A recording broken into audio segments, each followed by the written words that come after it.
Küttük kıyla. Kelbey turu aldı da. Sen o şaka var. Takdir edildi.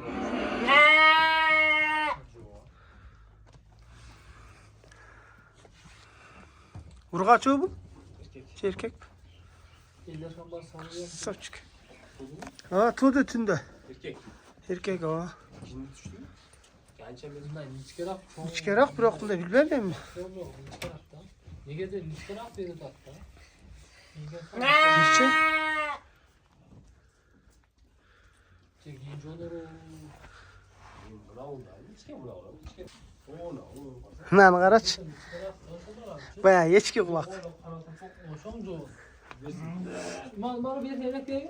Ona karatörlük ödeşti. Lan kulağı özü üstünde radyonu tuğuldu be. Kaçık var şey. Ha? Özünçeyle başka çağa ne ya bu içine?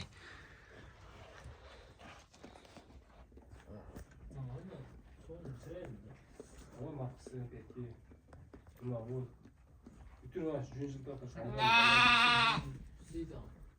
O ne o. Çocuklar yapmışlar. Canımda iyi. Bunlar ne oldu? Kana Afganların ne? Ne? Nasıl trakta? Ha bunlar cıltıraganlar var. Ona paşka. Oo ne çekirdeği cıltıraganlar. Ne oldu? Çoğu ne oldu? Ha o cündü. Şimdi çat çok şok oldu. Çatıp durgan mı? Bana yapıyordun. Ha? Taktın özü? Bak.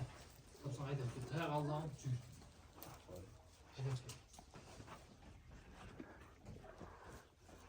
Ulan жақсы үрікпейді екен, а?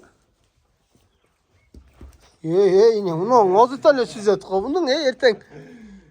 Қач, кішіне чоң өйсе іш беріп жүдей ғой.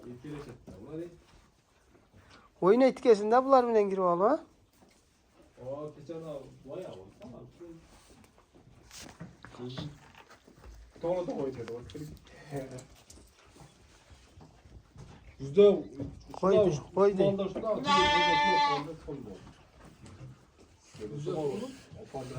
Наşı üstün. Alımdan oldu normal değil. Bana yaparsan 15 milyon uğraşsın lan. Cazı açığı satıyorsan hem de yok. %60 milyon 15 milyon satar. Aa. Alımdan baza kapar 15 milyon kırı var hatta. Sen önleme koy.